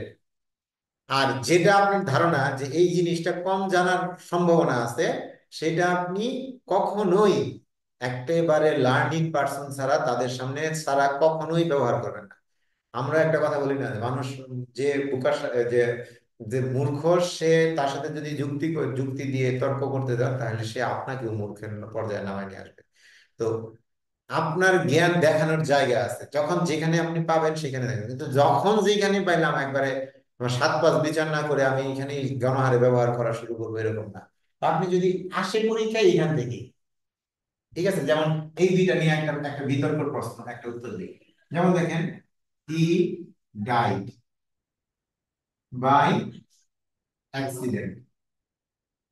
আরেকটা বাক্য লিখলাম, he died in a car accident. ধরেন এই জায়গাটা শূন্যস্থান আছে, আমরা আপনি কি বসাবো? ঠিক আছে, বিষয়টা হচ্ছে যখন আর্টিকেল চলে আসবে তখন এখানে ইন বসাবেন, যখন আসবে না তখন এখানে বাই বসাবেন। তো এই যে পার্থক্যগুলো হচ্ছে, এই পার্থক্যগুলো আপনার মনে রাখবেন। যেমন হি ডাইড বাই স্লিপ হয় না কখনো, হি ডাইড বাই স্লিপ হবে না। এখানে হইতে পারে যে ঘুমের মধ্যে মারা গেছে, হি ডাইড ইন স্লিপ। ঠিক আছে, আমরা সারা জীবন পড়ে আসছি যে দেশের জন্য মারা যাওয়া বোঝাইতে ডাই ফর বসে। 100% সত্য, কোনো কোনো মিথ্যা নাই। কিন্তু নলেজটাকে আমরা লিমিট করে ফেলছি, লিমিটেড করে ফেলছি। কিভাবে নলেজটাকে আমরা লিমিটেড করে ফেলছি? ডাই ফর হচ্ছে, হ্যাঁ, দেশের জন্য মারা যাওয়া বুঝাইতে ডায়ের সাথে ফর বসে। যদি বাক্যটা এইভাবে বলতাম তাহলে 100% সঠিক ধরে নেওয়া যেত। দেশের জন্য মারা যাওয়া বুঝাইতে ডায়ের সাথে ফর বসে। কিন্তু আমরা শিখে আসছি, আমি জানি না আপনারা কিভাবে শিখছেন, আমাদের কিভাবে শেখানো হইতো যে শহীদ হওয়া অর্থে কি, দেশের জন্য মারা যাওয়া হইলে ডাই ফর হয়। তার মানে আমরা শব্দটা কি শিখতেছি? ডায়ের সাথে ফর শিখতেছি না, দেশের জন্য মারা যাওয়া মানে ডাই, ডাই ফরই বলতেছি। আমি যদি বলি he sacrificed his life for the country, কোথাও তো কোনো সমস্যা নাই, তাহলে এখানে তো আমি ডাই ফর আমি বললাম না। তাহলে ডাই ফর জিনিসটা আসলে কি? ডাই ফরটা হচ্ছে যে আপনি আপনার স্যাক্রিফাইস করবেন। কিরকম স্যাক্রিফাইস? নিজের স্বার্থ ত্যাগ করে অন্যের জন্য। আপনি আপনি যদি ধরেন আপনি বললেন, যেমন আপনি বললেন I can die for my family, এখানে ডাই ফরই হবে। এখানে আপনার কোনো চিন্তা করার কোনো কারণ নাই যে এখানে তো ড্যান ই নাই, কান্ট্রি নাই, তাহলে কি এখানে কি কি হবে? ফর হবে না অন্য কিছু হবে? ডেফিনেটলি এখানেও ফর হবে। কেন? কারণ অর্থটা বোঝাচ্ছে সাথে করে। আমি কি কথা বুঝাতে পারছি? জি স্যার। হ্যাঁ। জি দেখেন, স্যার। প্রিপোজিশন অনেক না? হ্যাঁ, আমরা এক কোনাও শুরু করি নাই এখনো। দেখেন, ডায়ের সাথে অফ বসে আমরা শিখে আসছি লুকে মারা যায় বুঝাইতে। এখন পরীক্ষায় এরকম লুকো মাঝে মধ্যে দেখা যায়, বলে যে প্রশ্নে ভুল আছে, কারণ আমরা এটা দেখি নাই অনেকে। যারা দেখছে তারা তো কোনো কথাই বলে না, ডায়ের সাথে এটাও বসতে পারে। তাহলে এই ডায়ের সাথে এই অফ যখন বসবে তখন অর্থ কি হয়ে যাবে? দেখেন, একটা সেন্টেন্স পড়ছিলাম এরকম,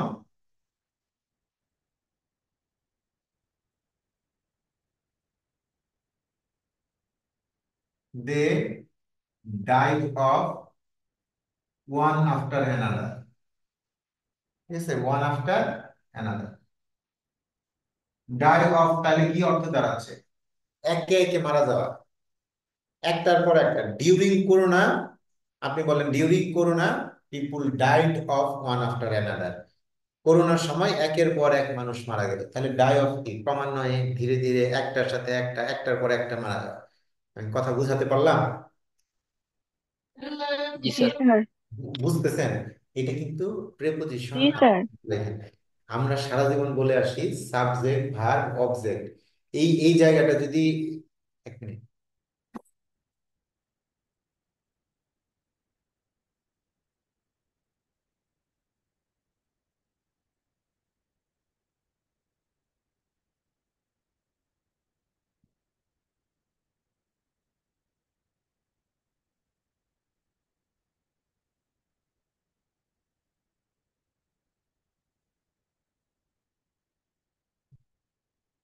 প্রিপোজিশনটা হচ্ছে এমন একটা জিনিস যে সাবজেক্ট ভার্ব অবজেক্ট হইলে যে ইংরেজি সেন্টেন্স ঠিক হবে এরকম না। প্রিপোজিশন হচ্ছে ইংরেজিতে যে আপনার সাবজেক্ট ভার্ব সবই ঠিক আছে, শুধুমাত্র প্রিপোজিশনের ব্যবহারের ভুলের কারণে আপনার পুরো সেন্টেন্স কাটা যাবে। এই যে যে পুরো সেন্টেন্স কাটা যায় বা কাটা যায় বা কেটে যায়, কারণ কি? কারণ preposition is such a word that has the ability or that is capable of changing the meaning of the sentence. আপনি বললেন I am sitting on the chair, আবার বললেন I am sitting in the chair. এই দুইটা বাক্যের মধ্যে রাত দিন তফাৎ। বলতে পারবেন কেউ কি তফাৎ?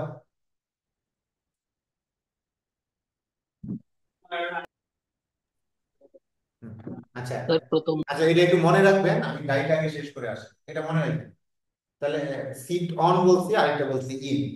এখন দেখেন they died of one after another, তাহলে অফ গেল, এক একে মারা যাওয়া বোঝা গেল। এরকম ডাই আউট হচ্ছে বিলুপ্ত হওয়া, ডাই নিউ হচ্ছে ক্ষীণ হয়ে যাওয়া।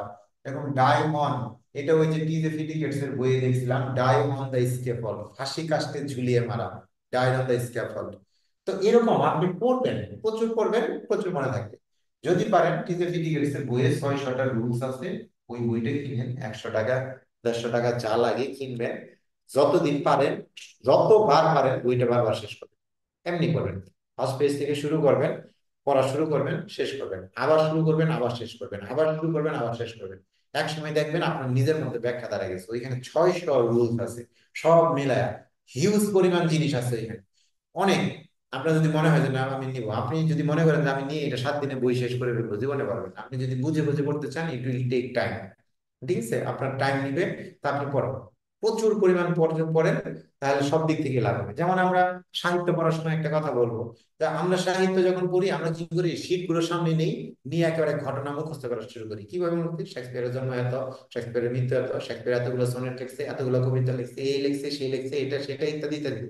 ভাই মুখস্থ করেন, কোনো সমস্যা নেই। আপনার ইচ্ছা হয়েছে, মন চাইছে, আপনার সময় আছে, আপনি মুখস্থ করবেন, আমি না করার কি। কিন্তু আপনি যখন শেক্সপিয়ার পড়বেন, তার সম্পর্কে একটু জানার চেষ্টা করেন, সে কি লিখলো, কেন লিখলো, কিভাবে লিখলো, হ্যাঁ, কোন কোন গল্পটার কাহিনী কি। তাহলে আপনার যখন এইভাবে শিখবেন, আমি এখন যেভাবে বললাম, আপনি যদি এইভাবে শিখেন, তাহলে আপনার কি হবে? আপনার প্রথম first time it will take a long time, কিন্তু যখন এই জিনিসটা আপনার হবে, আপনি যেহেতু গ্রহণ করবেন একটা সিস্টেমেটিক ওয়েতে, আপনার এটা দীর্ঘস্থায়ী হবে, লং লাস্টিং একটা আপনি রেজাল্ট পাবেন। তখন আমাদের পরীক্ষায় প্রশ্ন আসে, আমরা দেখি বিসিএস এর বিভিন্ন টেস্টের মধ্যে প্রশ্ন করে যে শেক্সপিয়ারের সবচেয়ে বড় ট্রাজেডি কোনটা, শেক্সপিয়ারের সবচেয়ে ছোট ট্রাজেডি কোনটা। এই প্রশ্নগুলো আমার কাছে খুব অদ্ভুত লাগে যে আমরা বিসিএস বিসিএস এর জন্য এই প্রশ্নগুলো মুখস্থ করতেছি। আরে ভাই, আপনি বইটা পড়েন না, তাহলে তো আপনার এমনি মনে থাকবে। করলো এই প্রশ্ন, কোনো সমস্যা নেই, প্রশ্ন করছে, নানান ধরনের প্রশ্ন করতেই পারে। তো এখন প্রশ্ন হইলো, প্রশ্ন হওয়ার পরে আপনি যদি পড়েন, তাহলে পড়তে গেলে তো আপনি এমনি জানবেন যে এই কাহিনীটা এটা। এখন এখানে প্রশ্ন হতে পারে যে স্যার আমরা এত বই পড়বো কখন? আরে ভাই, গল্পের বই তো। তা আপনি যখন ইংলিশ লিটারেচার এবং আপনার ইংলিশ লিটারেচার এবং বাংলা লিটারেচারে মিলে আপনার 15-15 30 মার্কস, মানে ইংরেজি আর বাংলা গ্রামার মিলে আপনার 200-র মধ্যে 70 মার্কস। তা আপনার এখানে সময় ইনভেস্ট করতে সমস্যাটা কোথায়? কিন্তু না, আমরা সময় ইনভেস্ট করি কোথায়? সবগুলো দিয়ে আপনি করেন, আমরা সময় ইনভেস্ট করি কোথায়? আমি আমি নিজে জানি না আপনারা কিভাবে সময় ইনভেস্ট করেন। তো আমার পরামর্শ হচ্ছে যে যেটা করবেন ভালো করে করেন, বুঝে পড়েন, সময় নেন। টিজে ফিটিকেটস এর বইটা আমি আজকে উচ্চারণ করলাম, একজন বললেন তার কাছে আছে, তার মানে উনি একটা স্টেপ আগানো আছেন। আর যা নাই, সে আপনি বইটা কিনেন, যে আমি কালকে সকালেই যাব, আমি টিজে ফিটিকেটস এর বইটা কিনবো, আমি দেখি এটা পড়ে দেখি। আপনি পড়েন, আপনি নিজে ওইগুলো পড়তে পারবেন। তখন আপনার আগ্রহ হবে যে না, এটা পড়ছি, তাহলে আমি আরেকটা জায়গায় পড়ি, আরেকটা জায়গায় পড়ি, তখন দেখবেন আপনার জানা হবে। আপনি পড়েন না, আপনার পিসি দাসের অ্যাপ্লাইড ইংলিশ গ্রামার পড়েন। আপনি যত ইউটিউব চ্যানেল দেখেন, এই দেখেন, যত দেখেন, যত মানুষ পড়াচ্ছে, সব ওই সময় অ্যাডভান্স, অ্যাডভান্স না, অ্যাপ্লাইড ইংলিশ লিঙ্গুইস্টিক গ্রামার, এই বইটা আমার এখানে আছে মনে হয়। দেখেন,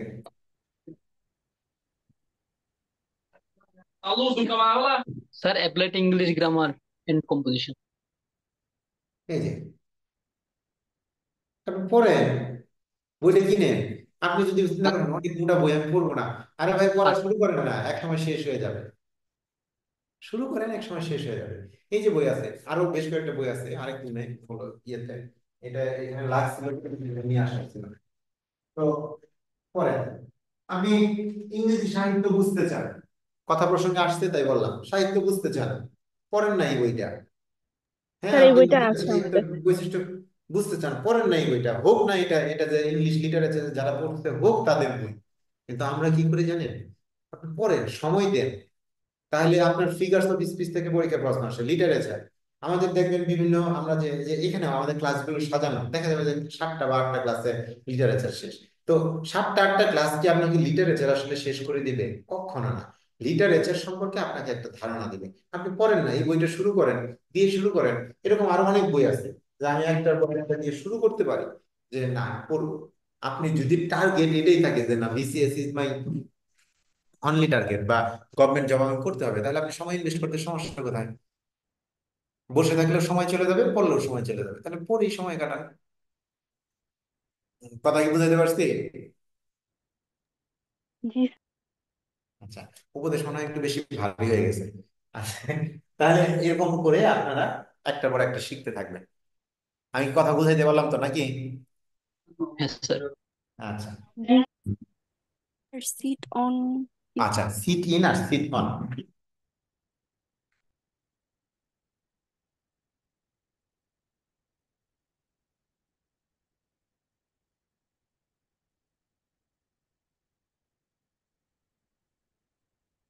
সিট ইনটা হচ্ছে সোজা কথা, হাতলরা চেয়ারে বসবেন যখন, তখন সিট ইন। ইন মানে কি গত ক্লাসে বুঝাইছিলাম, এই যে এটা ইন, এটা কি বলছিলাম? অন। মনে আছে? On, in, by, under. খেয়াল আছে কিনা বলেন। হ্যাঁ স্যার আছে।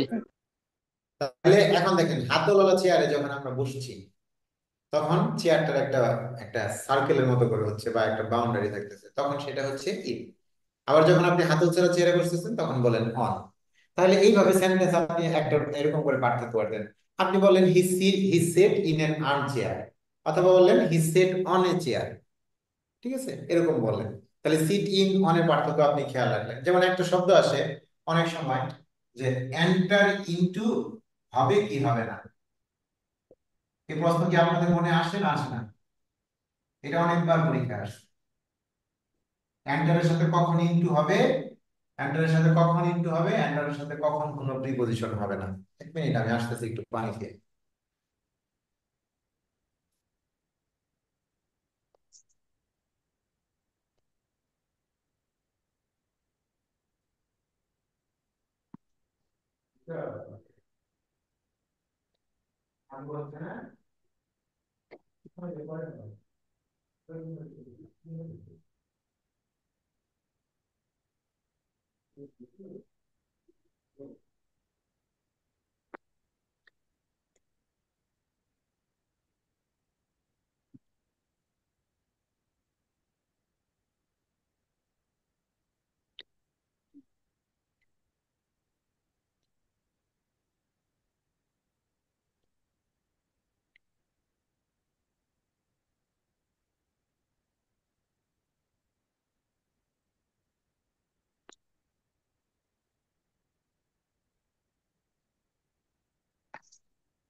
বলেন কখন এন্টারের সাথে ইনটু বসে, কখন এন্টারের সাথে ইন বসে?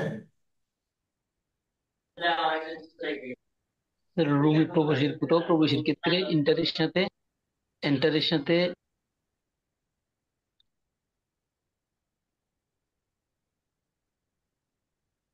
স্যার প্রথমটা ইনটু।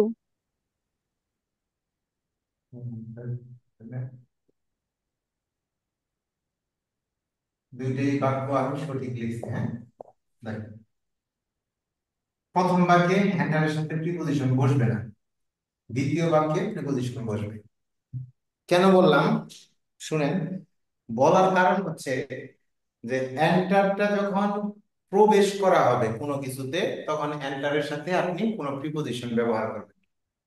এন্টার কোনো কোনো সারফেসে বা কোনো কিছুর মধ্যে, মানে আপনার বলবো কোনো কনক্রিট কোনো কিছুর মধ্যে প্রবেশ করা বোঝাবে। যেমন রুম একটা কনক্রিট জিনিস, একটা প্লেস যদি হয় কনক্রিট জিনিস।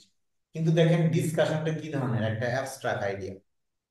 যখন এরকম কোনো কিছুতে প্রবেশ করবেন তখন অ্যান্ডারের সাথে ইনটু বসবে, কিন্তু যখন প্লেস বা এরকম টাইপের কোনো কিছু আসবে তখন আপনি এটার সাথে কি ব্যবহার করবেন, তখন অ্যান্ডারের সাথে প্রিপোজিশন ব্যবহার করবেন না। কথা বুঝে, যেমন আপনি বললেন যে আমরা একটা এগ্রিমেন্টে এক হইলাম, বললেন আমরা এগ্রিমেন্টে রাজি হইলাম, we entered into an agreement. কিন্তু বলতে পারবেন না উই এন্টার্ড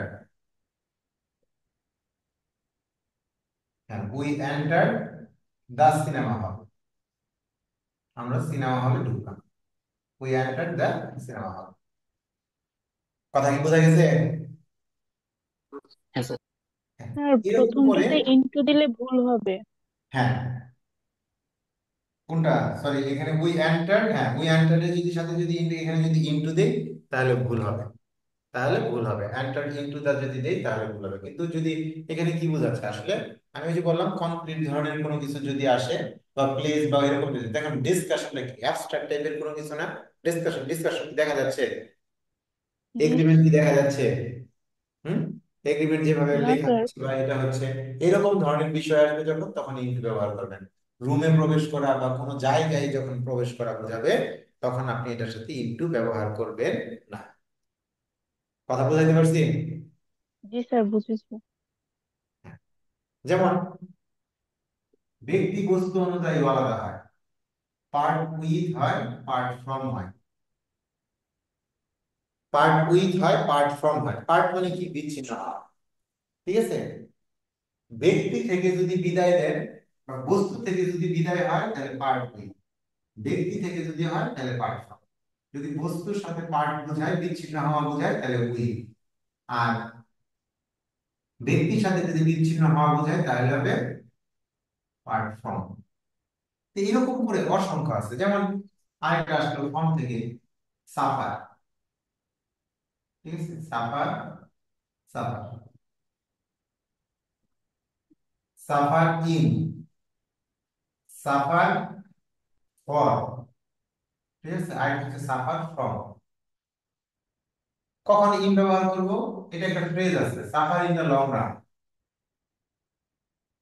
ফর কখন আছে, ফর হচ্ছে কোনো কিছু পাওয়ার জন্য যদি সংগ্রাম করি, তাহলে যেমন বললেন উই আর সাফারিং ফর, দিলেন we are suffering for independence, কেউ একজন বলবো এরকম, ঠিক আছে? তা আমরা, পৃথিবীর অস্বাধীন দেশ আছে অনেকগুলো, ওরা বলবো, বললেন দে সাফার্ড ফ্রম ম্যালনিউট্রিশন, ঠিক আছে, তারা অপুষ্টিতে ভুগলো, অপুষ্টি থেকে ভুগলো। পঞ্চমী বিভক্তি, চতুর্থ বিভক্তি, সপ্তমী বিভক্তি। এই যে যে বিভক্তির সাথে মিল রাখবেন, বিভিন্ন ব্যাখ্যা তৈরি করবেন, একটার সাথে আরেকটা মনে রাখার পদ্ধতি তৈরি করবেন, all this things are connected, এবং আপনাকে এই কানেকশনের ব্যবহারটা যত পারেন শেখার চেষ্টা করতে হবে। যদি শিখতে পারেন ভালো, শিখতে না পারলে শেখার জন্য পথ তৈরি করতে হবে। যেমন দেখেন কনফিডেন্স, কনফিডেন্সের সাথে ইন বসে, ঠিক আছে, আবার কনফিডেন্টের সাথে অফ বসে, আবার দেখেন কনফিডেন্সের আগে উইন বসে, কিন্তু অর্থ চেঞ্জ হয়ে যায়। যেমন বললেন কনফিডেন্স, ঠিক আছে, ইনকনফিডেন্সের বাংলা অর্থ হচ্ছে গোপন। ইনকনফিডেন্সের বাংলা অর্থ কি, গোপন। দেখেন এই বাক্য দুটো ঠিক করে দিলাম, I have confidence him, I am confident. কোনটা দিবেন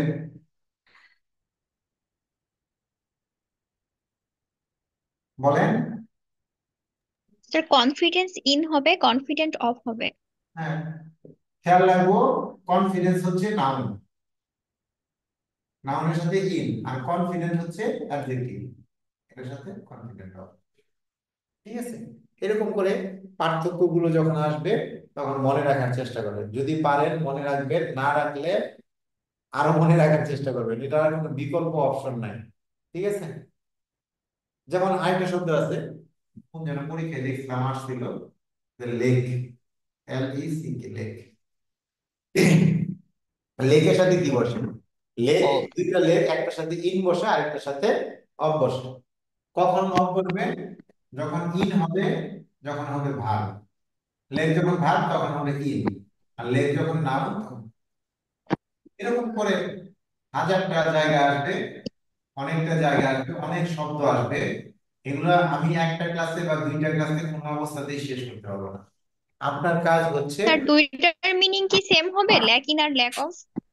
লেখক মানে আপনার মিনিং কি, একটা নাউন আর একটা আরেকটা ভার, ভার হিসেবে ব্যবহার করলে ভার হিসেবে যেখানে হবে, আর যেখানে নাউন হিসেবে আসবে এখানে। আপনি তো সেন্টেন্সে এই যে পার্টস অফ স্পিচ আইডেন্টিফিকেশন তো শিখে আসছেন, সেন্টেন্স দেখবেন কোথায় নাউন কোথায় কি, এরকম করে একটা করে আসবে। যেমন এটা থেকে আরেকটা কথা মনে করবো, যেমন ডিল, ডিল ইন আর একটা হচ্ছে deal with. Deal in, deal in এর সরাসরি বাংলা অর্থ হচ্ছে ব্যবসা করা, আর ডিল উইথ এর বাংলা অর্থ হচ্ছে কারোর সাথে কোনো বিষয়ে আচরণ করা। ঠিক আছে? এরকম। তারপরে যেমন এরকম আছে অনেক শব্দ, যেমন শিওর শব্দের সাথে অফ বসবে। ঠিক আছে? এরকম আছে স্যাঙ্গুইন। শিওর মানে কি? নিশ্চিত হওয়া। তাহলে কাছাকাছি আরেকটা শব্দ আছে দেখেন, সার্টেন, অফ বসবে। স্যাঙ্গুইনের সাথে অফ বসবে। হোপফুলের সাথে অফ বসবে, I am hopeful of his success. ঠিক আছে? এরকম দুইটা শব্দের অর্থই আসা হয়। এই যে এটা মার্ক করে রাখতে পারেন, পরীক্ষা আসে স্যাঙ্গুইন। ঠিক আছে? স্যাঙ্গুইন, এগুলো পরীক্ষায় আসে। এইভাবে আমরা যদি প্রিপজিশন বলতে থাকি, আসলে একটার পর একটা, একটার পর একটা বলাই যাবে। অনেকগুলো আপনি বলতে পারবেন, আর অনেকগুলো আপনি দেখা যাবে যে মুখস্থ করতে হবে। তো এরকম আপনি বিভিন্ন শীট আছে, আপনাদের যে দেওয়া শীটটা আছে, ওই শীটের যে প্রিপজিশন গুলো আছে ওগুলো মুখস্থ করতে পারেন।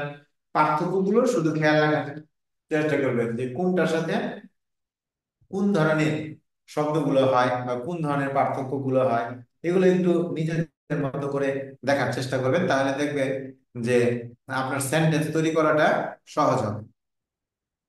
হ্যাঁ, মানে বিষয়টা হচ্ছে যে মনে রাখার বিষয়টা। তো একটু কষ্ট করবেন, দেখবেন মনে থাকবে, আর যদি কষ্ট না করেন তাহলে মনে থাকবে না। কথা কি বুঝাইতে পারছি?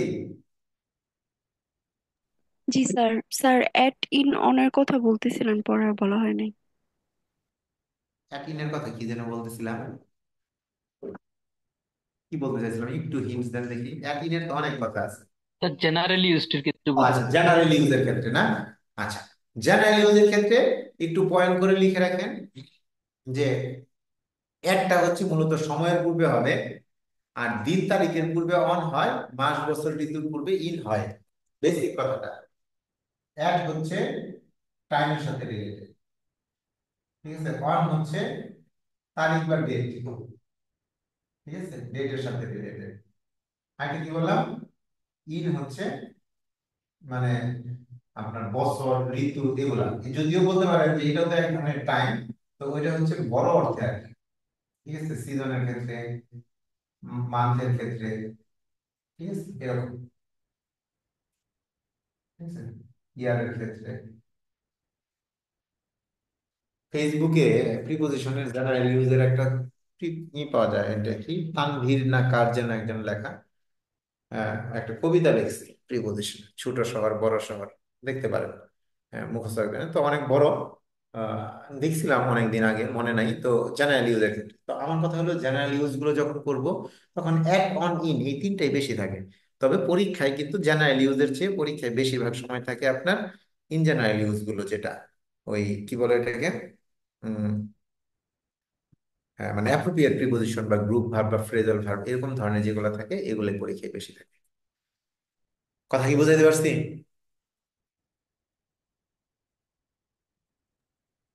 জি স্যার।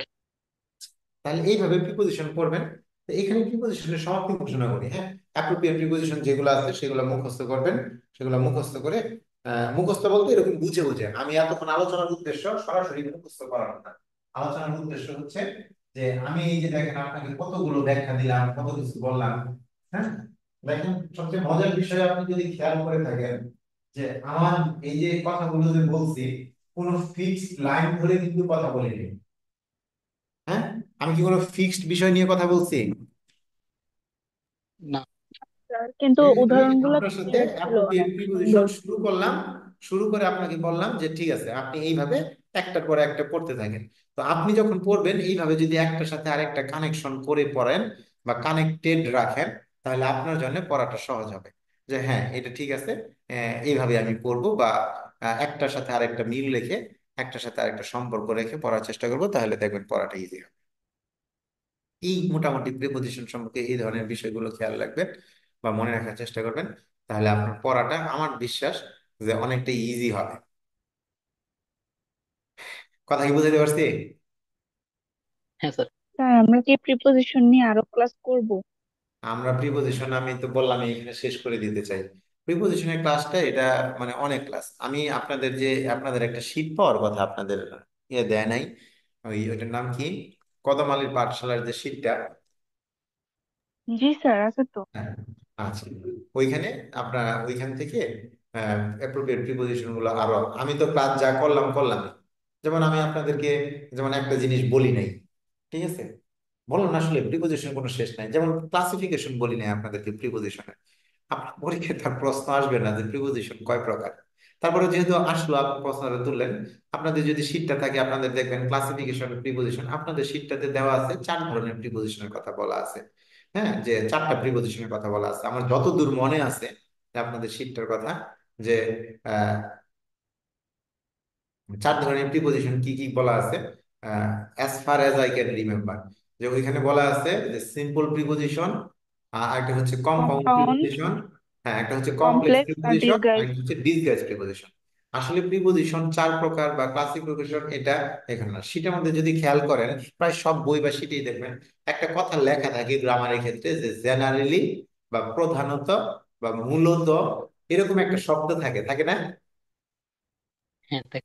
হ্যাঁ, এটা থাকার মানে হচ্ছে এর বাইরেও আরো কিছু আছে। যেমন আমরা সেটা দেখতেছি সিম্পল প্রিপোজিশন, হ্যাঁ, আরেকটা বললাম কম্পাউন্ড প্রিপোজিশন। এখানে মাঝখানে আরেকটা প্রিপোজিশন আছে, সেটাকে বলা হয় ডাবল প্রিপোজিশন। ঠিক আছে, আবার আরেকটা প্রিপোজিশন আছে যেটা হচ্ছে পার্টিসিপল প্রিপোজিশন। মানে পার্টিসিপলটাই প্রিপোজিশনের কাজ করে, এবং এটার উদাহরণ ইন্টারমিডিয়েটের বইয়ে দেওয়াও আছে। আহ, যেমন আপনাকে বললাম যে considering the fact I went there, খেয়াল করেন,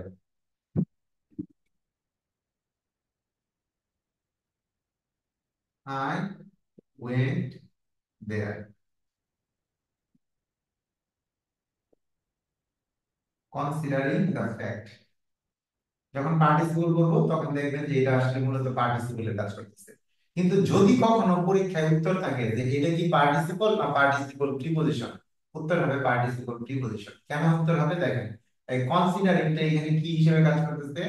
ঠিক আছে, আমি ওয়েন্ট দেয়ার, আমি সেখানে গেলাম, কিভাবে কি কারণে গেলাম, বিষয়টা বিবেচনা করে এই ফ্যাক্টটাকে এখানের সাথে যুক্ত করতেছে। তাহলে যুক্ত করার, নাউন ফ্রেজে যুক্ত করার কাজ করতেছে যে শব্দ, সেটাকে আমরা বলে থাকি প্রিপোজিশন। কিন্তু এই সেন্টেন্সে এটা পার্টিসিপল হওয়ার কারণে এটাকে পার্টিসিপল প্রিপোজিশন বলে। ইন্টারমিডিয়েটের বইয়ে ড্রিম নামে একটা ইউনিট আছে, ড্রিম ইউনিটের লেসন 1-এ, হ্যাঁ আপনারা আহ এই যে এই বইটা, ঠিক আছে? এটা আমি এখানে যে রুমটা পড়াই ওই রুমটা আছে, বুঝছেন, এখানে মোটামুটি যখন যা পড়াই ওগুলো থাকে আর কি, দেখতেছেন? হ্যাঁ স্যার দেখা যাচ্ছে। এই বইটা ইংলিশ ফর টুডে, এই বোর্ডের যে বইটা, এটা এক এক বছর এক এক কালারে থাকে। এই বছরই কালার করছে এটা, এই বছরই কিছু বই চেঞ্জ করছে। তো এখানে ড্রিম নামে একটা ইউনিট আছে, সম্ভবত ইউনিট কত, এটা 6-এ মনে হয়। ঠিক আছে, ড্রিম 6-এ আছে। What is a dream, 104 page. যদি পারেন অ্যানালাইসিস করে এই বইটা পড়তে পারেন, এই বইটা অনেক ভালো একটা বই। কিন্তু আমাদের ছেলেমেয়েরা এগুলো এটা পড়েই না। ঠিক আছে, আমাদের বিষয় হচ্ছে যে যত পড়বেন তত জানতে পারবেন, যত পড়বেন তত জানবেন, পড়বেন না জানবেন না, বিষয়টা এই জায়গাতেই সীমাবদ্ধ থাকবে। তো আমার পরামর্শ থাকবে সব সময়ের জন্য যে পড়েন, যত পারেন পড়তে থাকেন, একটার পর একটা পড়তে থাকেন। এবং আপনি যদি পারেন ইন্টারমিডিয়েটের বইটা আপনি হিসাবে পড়েন, কি বলে এটাকে, আহ এখান থেকে ওয়ার্ড মিনিং শেখা শুরু করেন। দেখবেন যে ওয়ার্ড মিনিং শিখতে গেলে আহ, অনেক ক্ষেত্রেই অনেক শব্দগুলো আপনি, অনেকেই বলে যে আমরা কোত্থেকে শিখবো, আমরা বুঝে উঠতে পারি না। তো পরে ইন্টারমিডিয়েটের বইটা নেন, তাহলেই তো হয়। তাহলে দেখবেন যে এই জায়গাটা আপনার সমস্যা থাকবে না। তো এরকম ধরনের অনেকগুলো প্রিপজিশন আপনি দেখবেন যে প্রিপজিশন 4 প্রকারের আছে, প্রিপজিশন 7 প্রকারের আছে, প্রিপজিশন আছে। যেমন পরীক্ষা অনেক সময় এসে থাকে আপনাদের ডিসগাইজ প্রিপজিশন কোনটা, ঠিক আছে? এটা যেহেতু কথা আসছে একটু বলে দেই। ডিসগাইজ প্রিপজিশন দেখতে পাচ্ছেন?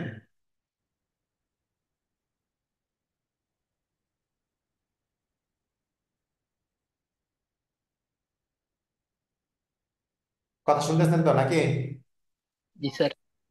আচ্ছা, ডিসগাইজ প্রিপজিশন দেখেন, এটা এটা চিনেন না, চিনেন না? সবাই চিনেন। এই যে দেখেন, ই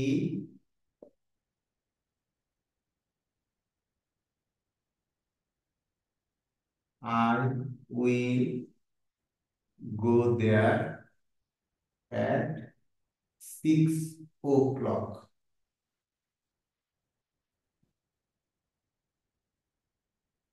এই যে ও ক্লক লিখছি না, এই ও ক্লক মানে কি? এখানে একটা স্যার অফ, শীটে দেওয়া তো অফ ক্লক। Of clock. কথা বুঝাইতে পারছি? বললাম উই ওয়ান্ট টু গো এ হান্টিং, এই এটা এখানে অনেক কাজ করতেছে।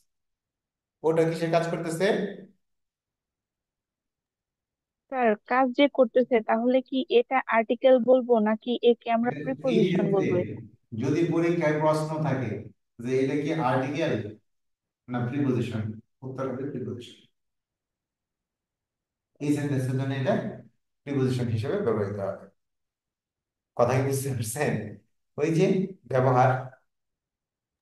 স্যার বুঝতে পারছি, কিন্তু ওই যে মজা সাজা হয়ে যাবে। হ্যাঁ, স্যার মজা সাজা হয়ে যাবে, কিছুক্ষণ হ্যাঁ, আগে এটা বললেন না, শুনেন, ওইটাই প্রতিফলন। যেখানে যেখানে মজা থাকবে সেখানে সাজাও থাকবে, এটাই স্বাভাবিক। তো বিষয় হলো কি, এগুলো আমরা যখন পড়তে থাকবো, পড়তে পড়তে একসময়, যেমন আরো বলি শুনেন, যে প্রিপজিশন জীবনে শেষ হবে না। মাহমুদুল হাসান নামে একজনের একটা বই আছে, ওই যে কমন মিস্টেক ইন ইংলিশ নামে। একদিন একজনের কাছে যা দেখলাম, নীল রঙের কালো আর খয়েরি কালার একটা বই, যে এখানে লিখছে ইনস এন্ড আউটস অফ প্রিপজিশন এরকম, অথবা লিখছে কমন মিস্টেকস ইন ইংলিশ, এরকম একটা বই। প্রিপজিশনের মধ্যে এখানে একটা আছে, যে এটা এমনিও আছে, টোটাল লিস্টেও আছে, প্রিপজিশনের সবগুলো গ্রামার বইও আছে, ডিটাচ প্রিপজিশন। যে এটার নামটা আছে। এখন দেখেন ডিটাচ প্রিপজিশন কোনটা। যেমন বললাম হোয়াট ইজ শেরপুর, আমার এলাকার নামে লিখলাম what is Sherpur famous for. ঠিক আছে, এই ফরটা বাক্যটা এরকম হয়েছিল, for what is Sherpur famous. Sherpur famous, Sherpur কেন বিখ্যাত? ঠিক আছে, এই যে ফরটা এইখানে না মিশে এইখানে যা বসলো, এটাই হচ্ছে ডিটাচ প্রিপজিশন। ঠিক আছে, হোয়াট ইজ শেরপুর ফেমাস। এখন ওরা বলে এইভাবে বাক্যটাকে প্রিপজিশনের ওই জায়গায় নিয়ে শেষ করে, তাহলে এটাকে আমি বলতেছি what is Sherpur famous for. Sherpur কি জন্য বিখ্যাত? এই ফরটা এখানে চলে গেল, এই জন্য আমরা বললাম। যেমন আমরা অনেক সময় বলি what are you looking for, look for একসাথে মিলে আলাদা অর্থ করতেছে। ফরটা দেখেন for what you are looking. তো which country have you come, বাক্যটা যদি বলেন ভুল হবে। Which country have you come, ঠিক আছে, which country have you come. যদি এইভাবে বলেন বাক্যটা হ্যাভ ইউ কাম, তাহলে বাক্যটা ভুল হবে।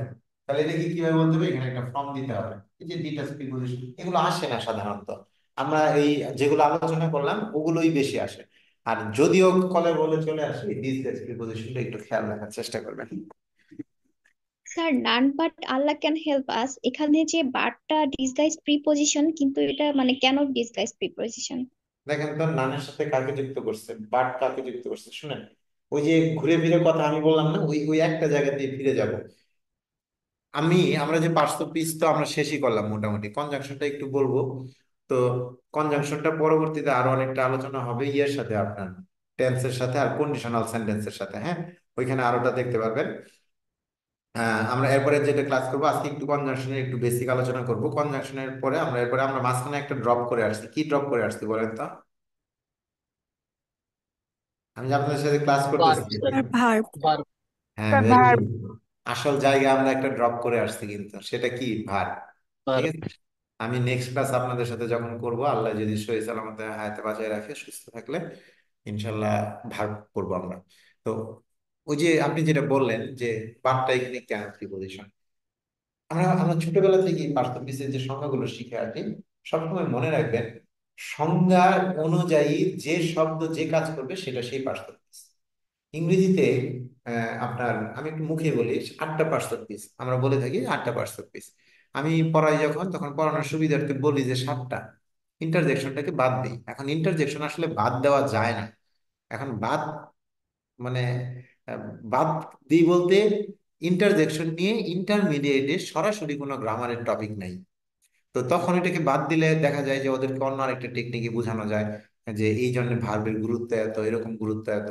তো সব সময় একটা শব্দ তার সংজ্ঞাকে যদি পূরণ করতে পারে, আমি আমার ঠিক ঠিক মনে নাই কোন একটা ইউনিভার্সিটির পরীক্ষা আমি যখন অ্যাডমিশন টেস্ট দেই, একটা প্রশ্ন আসছিল যে একটা লাইনটা এরকম যে হি হ্যাড টু পেন্স বা আই হ্যাভ এ পেন, এরকম টাইপের একটা শব্দ ছিল। তো প্রশ্ন ছিল যে হ্যাভটা এখানে কি হিসাবে কাজ করতেছে, ভালো করে খেয়াল করেন।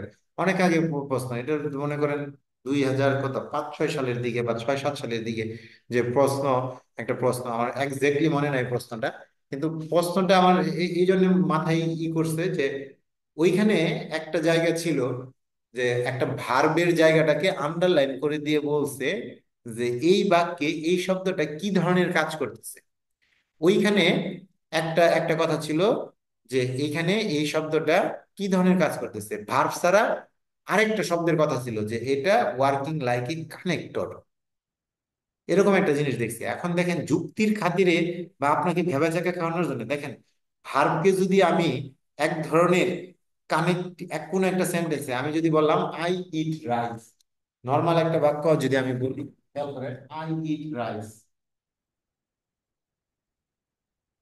আমার তো মনে করেন আমরা এগুলো যখন বড় বড় ব্যাকরণবিদরা বলে তখন এগুলোই নিয়ম, কিন্তু আমরা বললে এগুলো নিয়ম না, জাস্ট আমি বোঝানোর জন্য বলতেছি। অলওয়েজ আপনি বিষয়টা পার্সপেক্টিভ থেকে বোঝার চেষ্টা করবেন। এখানে দুইটা শব্দ খেয়াল করেন, একটা হচ্ছে আই, একটা হচ্ছে রাইস। এই আই এর সাথে রাইস কে যুক্ত করার কাজটা কে করতেছে?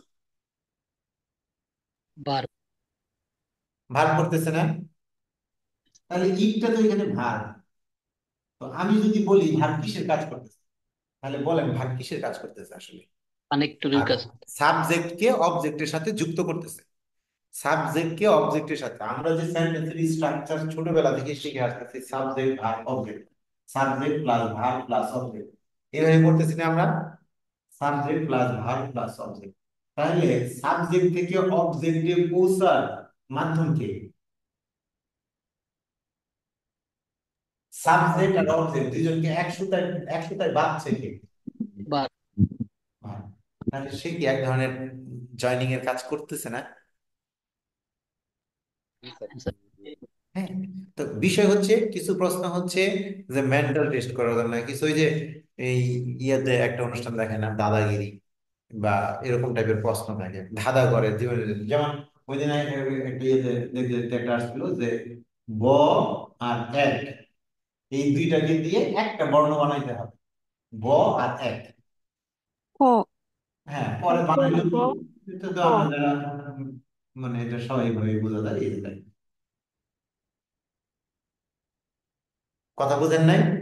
বিষয় হচ্ছে কিছু কিছু জায়গায় আমাদেরকে বুদ্ধির পরিচয় দিতে হবে। আমরা যদি দিতে পারি ভালো, আর যদি দিতে না পারি তাহলে সেই ক্ষেত্রে আমরা চেষ্টা করব নিজেদেরকে যেন ক্লিক করাইতে পারি বা অগ্রসর হইতে পারি। এরকম জায়গা যখন আমাদের তৈরি হবে তখন সেটাকে আমরা চমৎকার ভাবে ব্যবহার করতে শিখবো। বা চমৎকার ভাবে যদি ব্যবহার করতে শিখি তাহলে শিখলে লাভ হবে, না শিখলে কি হবে, না শিখলে শিখলাম না, শিখা হবে না, এটাই। তো এটা হইলো আর কি মূল বিষয়। তো এইভাবে প্রিপোজিশন বলেন, এই বলেন সেই বলেন, একটার পর একটা শিখতে থাকবেন সংজ্ঞার উপর ভিত্তি করে। এবং যখনই আপনাকে পরীক্ষার হলে বলবে যে একটা শব্দ কোন পার্টস অফ স্পিচ এটাকে চিহ্নিত করো, আপনি সাথে সাথে সেই সেন্টেন্সে ওইটা ঝুরা বোঝা শুরু করবেন যে সে কার সাথে সম্পর্ক তৈরি করতেছে, তার সম্পর্কটা কার সাথে, যার সাথে সম্পর্ক থাকবে সেটা সেই পার্টস অফ স্পিচ। যদি নাউনকে মডিফাই করে অ্যাডজেক্টিভ, যদি ভার্বকে মডিফাই করে অ্যাডভার্ব, যদি নাউনকে বাক্যের অন্য কোনো অংশের সাথে যুক্ত করে তাহলে প্রিপোজিশন, যদি সমজাতীয় শব্দকে যুক্ত করে কনজাংশন, নাউন। যদি সেন্টেন্সকে ভার্বের সাথে সরাসরি সম্পর্ক স্থাপন করে তাহলে সাবজেক্ট। এরকম ভাবে একটার পর একটা সম্পর্ক খোঁজার চেষ্টা করো। বুঝাতে পারলাম? হ্যাঁ স্যার। আচ্ছা, যদি বুঝে থাকি ভালো, বুঝে না থাকলে আরেকটু বোঝার চেষ্টা করব যেন প্রয়োগ করতে পারি আমরা। ঠিক আছে? তাহলে এখানে প্রিপোজিশনের ক্লোজ ঘোষণা করি, সমাপ্ত ঘোষণা করি।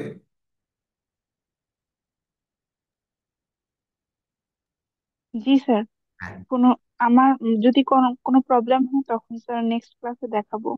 আচ্ছা, যদি আমি পারি সমাধান করে দিব, তাই না? এখন খেয়াল রাখবেন যে আমরা সব সময়, আমি 1 মিনিট সময় নিচ্ছি বা 2 মিনিট সময় নিচ্ছি, আমি কনজাংশনটা একটু শুরু করবো। হ্যাঁ, এমনি একটু কথা বলতেছি, সব সময় মনে স্যার রাখবেন। আজকে আর নতুন কোনো টপিক না ধরলেই ভালো হয়, যদিও সময় আছে অনেক। ধরবো না না, কনজাংশনটা?